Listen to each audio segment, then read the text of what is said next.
You can order this figure from Dan's Dinosaur. I'll leave a link in the description to Dan's if you want to pick up this figure for yourself. And he actually has this figure a little bit cheaper than most places are offering it for. And remember, if you order anything from Dan's Dinosaur, tell him you heard about it from Dino Scream in the comment section of your order. It helps out the channel a great deal, and it's very much appreciated.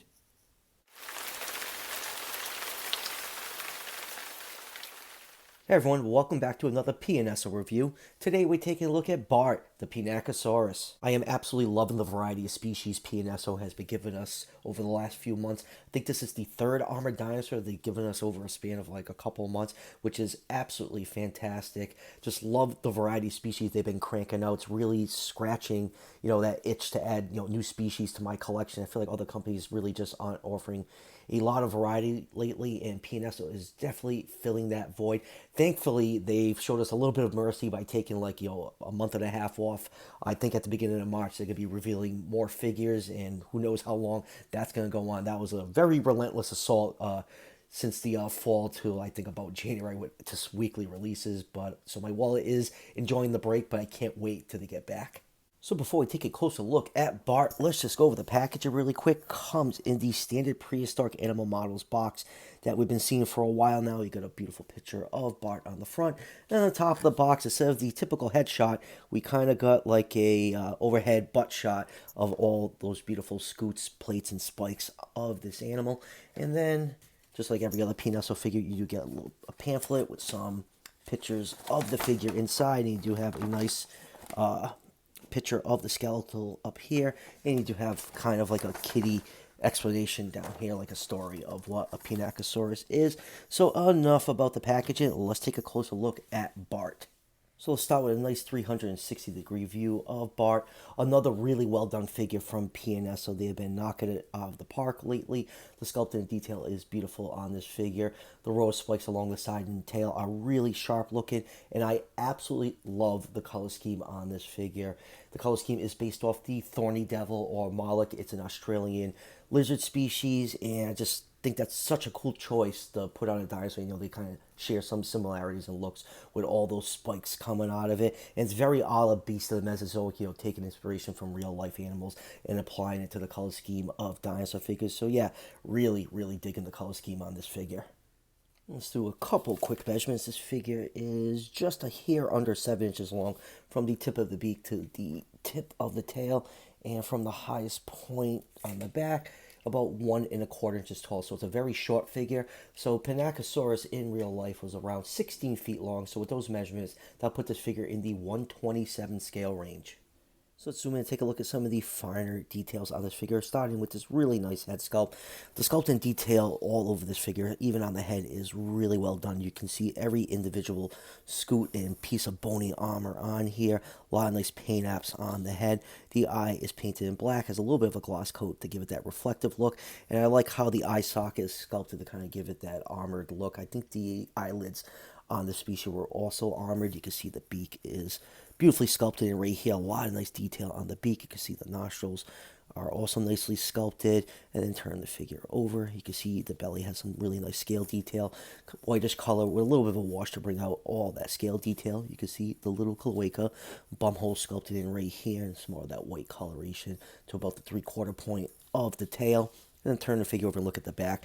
Get a nice look at that beautiful thorny devil paint scheme that they gave this figure. Really, really looks great. Very vibrant looking. I just love the paint scheme on this figure.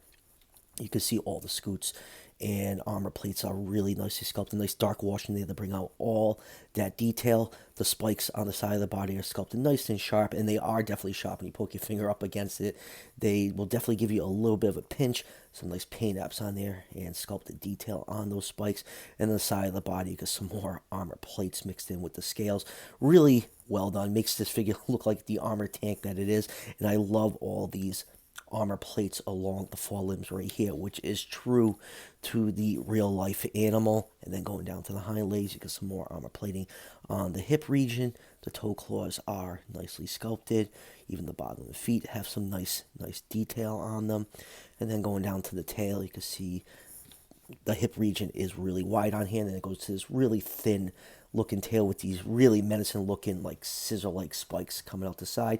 And when you get to the end, it has a very tiny tail club which is a characteristic of this dinosaur species. I think Pinacosaurus is one of the earliest known armored dinosaurs that actually had a tail club. The material for the tail is kind of soft and flexible, so you don't really have to worry about this breaking off. But you don't want to play with it too much because it's so thin. I think you would create some, stress marks on here, and this would eventually wear off. But it's nice that you have a little bit of a give, so if this figure falls, you don't have to worry about that tail snapping off. So all in all, a really, really nice looking armored dinosaur figure. I am really digging this guy.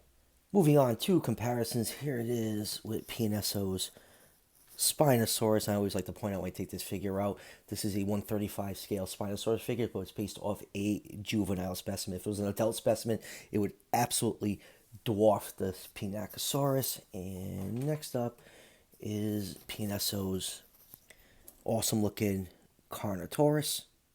And next up, here it is with Wilson, that is leaning kind of heavily. If you can see right here, his back foot is not even touching the ground right now. I left him off the stand for a little bit, and I kind of forgot about him. So, if you keep him on that little acrylic stand, you really have to worry too much about that leaning issue. And here it is with the Vitae Genuine Pelta. And I believe up until before Genuine Pelta was discovered, I think Pinacosaurus was the earliest known ankylosaur with a tail club until this species was found. You can see the difference in the size of their tail clubs. And here it is with the Batat Euoplocephalus. And here it is with some of the other armored dinosaurs that PNSO put out. Here it is with their Borrelopelta.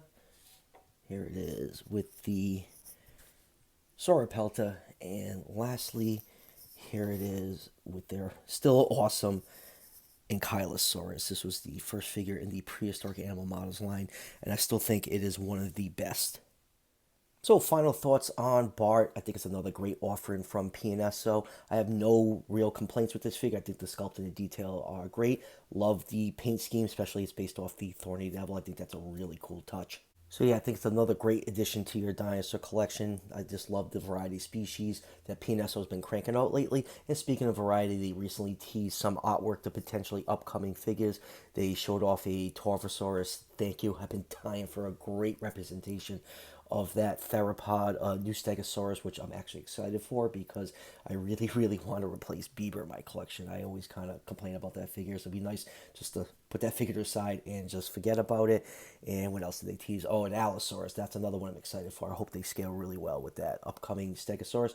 So we shall see in March when PNSO ramps back up and actually starts showing off more products. And like I said at the beginning of the review, I got this figure from Dan's Dinosaur. Retails for around $25, which is a few dollars cheaper than most places are offering this figure for. That's probably my biggest complaint about this figure. Usually the retail value is around $30 or so. I think that's a little bit much for the size of this figure. I just feel like it's a little bit overpriced, so that's probably my only complaint about this figure.